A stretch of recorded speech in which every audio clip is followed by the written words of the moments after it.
बिल्कुल। सवाल लेते हैं, दीपांकर जी का सवाल आया है स्टील इंडिया पर और स्टील एक्सचेंज इंडिया पर। ये पूछ रहे हैं इसका टारगेट क्या हो सकता है? Steel exchange India, right? जी। ओके, सो अभी स्टॉक का प्राइस चल रहा है 12.90। एक पेनी स्टॉक है हम्म। बेसिकली। सो कुछ भी उछाल जैसे कि आया है, एक बार एग्जिट होने का व्यू रहेगा। देखिए आज का भी डे लो से ऑलमोस्ट आप देखेंगे 12.33 के आसपास का डे लो था, हाई लगाया 13.39। तो अभी 13 के आसपास का प्राइस चल रहा है। और इससे पहले भी लास्ट जो 2022 के आसपास का जो टॉप बना था ऑलमोस्ट 22-24 के लेवल पे, वहां से एक तरफा अभी भी सेलिंग प्रेशर ही चल रहा है। कुछ भी मूव आ रहा है, that's called dead cat bounce. अब डेड कैट बाउंस पे प्ले नहीं किया जा सकता। पेनी स्टॉक है, एक बार एग्जिट करने का सलाह रहेगा। बिल्कुल। विजय जी का सवाल है, ये पूछ रहे हैं जीएमडीसी और एमसीएक्स, क्या ये दोनों स्टॉक्स को अभी खरीद सकते हैं?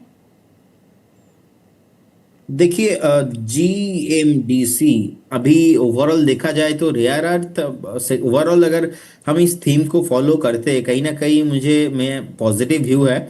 और 682 के आसपास का भी प्राइस है, एक बार वेट करने का सलाह रहेगा। 635 620 मुझे लगता है कि इस रेंज के आसपास एक वैल्यू जोन है।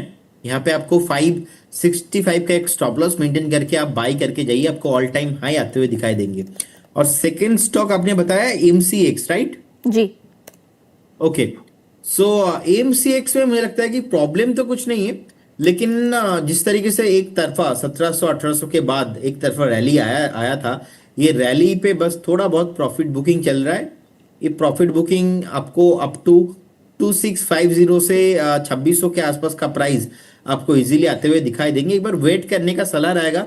मुझे लगता है कि स्टॉक अगर 2750 के आसपास 2750 2800 के जोन पे आता है, देन यू शुड बाई। आपको बाई करने के बारे में सोचना चाहिए। बिफोर दैट एक बार वेट करके जाइए। इतने महीनों का एक तेजी, कहीं ना कहीं अभी बस प्रॉफिट बुकिंग स्टार्ट हुआ है, तो अभी भी 5 5.5% नीचे है। अभी भी करेंट जोन से 8 से 10% नीचे अगर आता है तो फिर एक वैल्यू जोन हो जाएगा उस टाइम पे। बिल्कुल। एक सवाल आया है बिट्टू चौधरी की तरफ से, ये पूछ रहे हैं 6 लाख रुपए इन्हें निवेश करने हैं 1 साल के लिए, तो क्या उन्हें एचडीएफसी बैंक, जेएसडब्ल्यू इंफ्रा या फिर मिंडा कॉप जैसे स्टॉक्स में लगाएं, या फिर कोई और आपके पास सजेशंस है? देखिए अगर आप इन्वेस्टमेंट करना चाहते हैं, मुझे लगता है कि आपको इन्वेस्टमेंट थोड़ा डाइवर्सिफिकेशन करके इस टाइम पे इस बाजार में करके चलना चाहिए।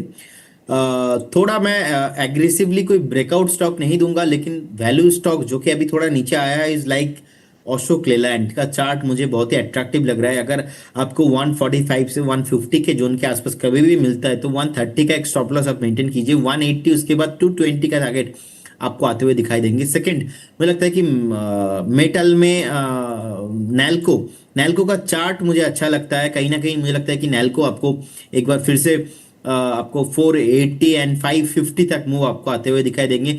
उसके बाद ग्रो ग्रो का चार्ट भी मुझे बहुत बढ़िया लग रहा है। अगर हम कैपिटल मार्केट देखेंगे, ग्रो जैसे स्टॉक अब जब आईपीओ में लिस्टिंग हुआ था उसके बाद हम लोगों ने देखा एक तरफा रैली में 192 का ब्रेकआउट लगाया था। 192 का ब्रेकआउट होने के बाद ओवरऑल कहीं ना कहीं उसमें 220 तक गया था। फिर से प्रॉफिट बुकिंग में अभी 186 187 के आसपास का जो अभी प्राइस चल रहा है, अब 180 से 178 के आसपास बाई करके जाइए। ओवरऑल अगर हम कंपेयर करके देखेंगे, ग्रो का एक्टिव जो क्लाइंट बेस है बहुत बढ़िया है। एंड कैपिटल मार्केट जो सेगमेंट है ग्रोइंग ही चल रहा है। अभी भी हम अर्ली स्टेज में है। तो मुझे लगता है कि जैसे कि एंजल वन में हुआ था वैसे ग्रो में भी पॉसिबल है। वैल्यूएशन यहाँ पे अट्रैक्टिव भी लग रहा है, स्ट्रेंथ ऑलरेडी है। तो आप बाई करके बिल्कुल जा सकते। तो ऐसे ही कुछ स्टॉक, और इसके साथ साथ और एक स्टॉक जो मुझे लगता है कि आपको लेके जाना चाहिए बैंकिंग में, वो बेसिकली रहेगा कहीं ना कहीं एचडीएफसी बैंक। थोड़ा हम्म। लंबा अगर आप टाइम फ्रेम के हिसाब से देखेंगे, रिसेंटली जो कॉर्पोरेट एक्शन हुआ था एंड जो 45 करोड़ 50 करोड़ के आसपास का जो न्यूज आया था उसके बाद थोड़ा अभी अंडर परफॉर्म कर रहा है। लेकिन अब अगर 1.5 2 साल का व्यू रखेंगे, मैं समझ पा रहा हूँ कि यहाँ से इजीली आपको एक ऑल टाइम हाई आपको डेफिनेटली एचडीएफसी बैंक पे भी आते हुए दिखाई देंगे। बिल्कुल। और प्रदीप, कोई ऐसे समर स्टॉक्स आपकी नज़र में हैं जो इस वक्त खरीदे जा सकते हैं, या तो समर स्टॉक्स, पावर कंजम्पशन, या फिर लिकर रिलेटेड कोई स्टॉक्स जो इस वक्त अच्छे लग रहे हो, एंट्री लेवल्स हो सकते हैं उनमें? देखिए लिकर रिलेटेड स्टॉक है एक एबीडीएल। ABDL अभी 549 के आसपास का प्राइस है। मुझे लगता है कि स्टॉक का जितना करेक्शंस होना था शॉर्ट टाइम में हो गया है। एंड यहाँ से भी स्टॉक एक बार आपको 590, उसके बाद एक बार आपको मुझे लगता है कि 650 तक मूव आते हुए दिखाई देंगे। यार पावर में रिसेंटली अदानी पावर चल गया है, तो अदानी पावर नहीं रहेगा। टाटा पावर अभी भी नहीं चला है, तो मुझे लगता है टाटा पावर पे एक बार आपको 480 तक मूव आते हुए दिखाई देंगे। एंड अभी वोल्टास भी मुझे अच्छा लग रहा है, क्योंकि वोल्टास पूरे सीजन में नहीं चला, अभी वैल्यू जोन के आसपास है, अभी 1240 के आसपास आ गया है। सो मुझे लगता है कि अगर मल्टीपल टाइम हम देखेंगे, कहीं ना कहीं 1180 से लेके 1200 के आसपास एक बाइंग आता है, और अभी 1242 के आसपास का प्राइस चल रहा है। थोड़ा वेट करके जाइए, 1215 से हम स्टार्ट करेंगे बाइंग। अगर 1215 1220 के आसपास कहीं ना कहीं आ जाता है, तो फिर एक बार हम यहाँ पे फिर से एक्युमुलेशन करने के बारे में सोच।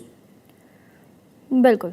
अगला सवाल लेते हैं। अर्पिता जी का सवाल है, ये पूछ रही हैं कि मुंजाल ऑटो और अशोक लीलैंड 2 वीक का इनका पर्सपेक्टिव है, कह रही हैं कि उस हिसाब से क्या टारगेट होने चाहिए। देखिए, मुंजाल ऑटो अभी 91 के लेवल पे है। यहाँ पे थोड़ा लिक्विडिटी का इशू है, ज़्यादा वॉल्यूम नहीं आता है। मैं बोलूँगा आप एक बार करेंट जोन से एग्जिट हो जाइए, क्योंकि स्टॉक मेरे को इमीडिएट लेवल पे अपसाइड मैं नहीं देख पा रहा हूँ, लेकिन ऑस्ट्रो क्लीलैंड वैल्यू जोन के आसपास है, आपको बने रहना चाहिए। या तो हम फ्रेश बाई भी अभी करेंट जोन से करके जा सकते हैं। ऑल टाइम हाई एक बार फिर से ऑस्ट्रो क्लीलैंड पे आपको आते हुए दिखाई देंगे। मुंजाल ऑटो जब तक 110 क्रॉस नहीं होता है, इसके ऊपर ब्रेकआउट लगा के सस्टेन नहीं करेगा ना, बिफोर दैट मुझे लगता है कि एक बार ये स्टॉक में रैली आना थोड़ा मुश्किल है। बिल्कुल।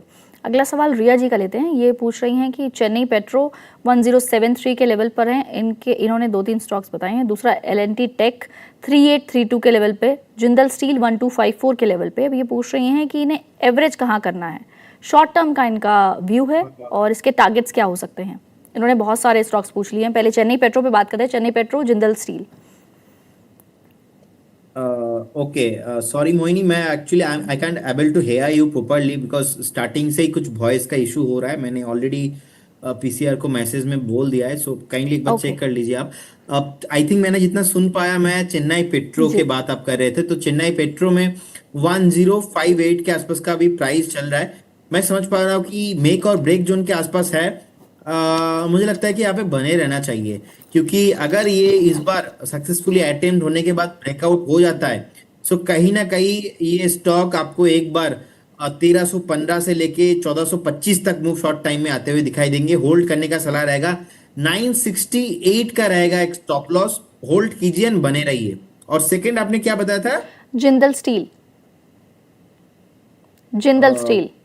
सुन नहीं, मैं आपका वॉइस सुन नहीं पा रहा पीसीआर हूँ। काइंडली चार्ट उनको दिखाइए और प्लीज आवाज का जो इशू है उसे नहीं प्लीज आ पा रिजॉल्व रहा है कीजिए। मुझे। जी। Jindal Jindal steel. Steel, okay, message आ गया मेरे पास। Jindal steel, okay. Jindal steel अगर हम देखेंगे, अभी 1219 के आसपास का भी प्राइस चल रहा है, अभी 1220 के लेवल पे है। होल्ड करने का सलाह रहेगा। बहुत बढ़िया काउंटर है, यहाँ पे कोई भी प्रॉब्लम मुझे नहीं लग रहा है, और होल्ड करने का सलाह रहेगा। इजीली आपको 1400 एंड अबव प्राइस आपको शॉर्ट टाइम में आते हुए दिखाई देंगे। कंटिन्यूअसली हायर हाई फॉर्मेशन है, चार्ट भी अट्रैक्टिव लग रहा है जी। इसके अलावा जो स्टॉक है वो है L&T tech. L&T tech. Voice में सुन नहीं पा रहा हूँ, so I can't able to hear you properly. जी। क्या वॉइस का प्रॉब्लम अभी सॉल्व हुआ है?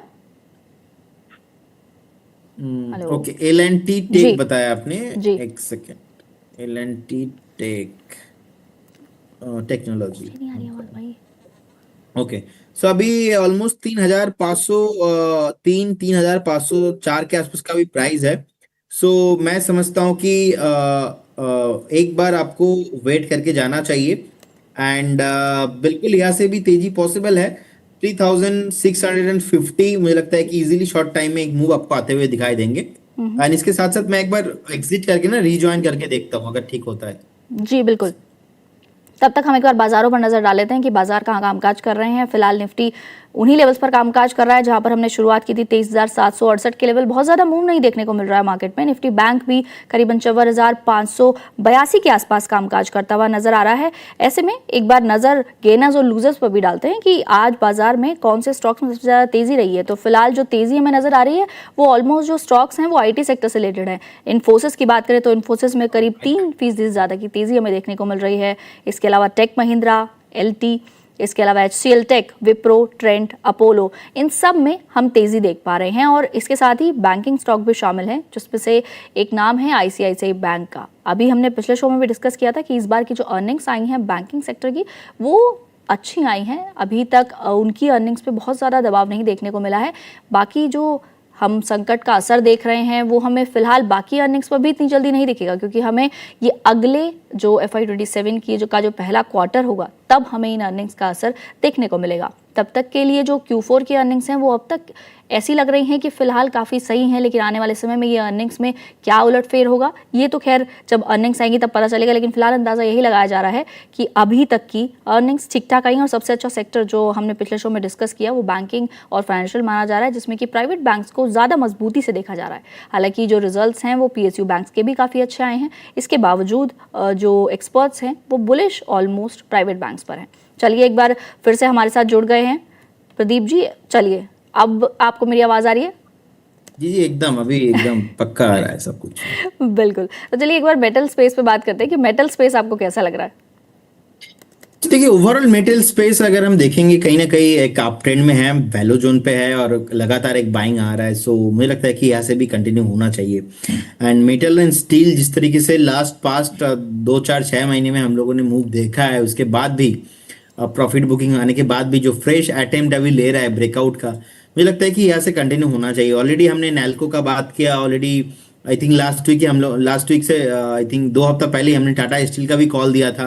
टाटा स्टील मुझे अच्छा लगता है, हिंदुस्तान जिंक मुझे अच्छा लगता है, हिंदुस्तान कॉपर का भी चार्ट मुझे अभी अच्छा लग रहा है। तो कहीं ना कहीं वैल्यूएशन अट्रैक्टिव है। मुझे लगता है कि यहाँ से रैली कंटिन्यू होते हुए दिखाई देंगे। Before the December current zone से भी 20 to 25% का रैली पॉसिबल है। बिल्कुल। सवाल लेते हैं। सवाल आया है एक्साइड इंडस्ट्रीज पर। बाइंग प्राइस इनका है 385। लॉन्ग टर्म का व्यू है इनका?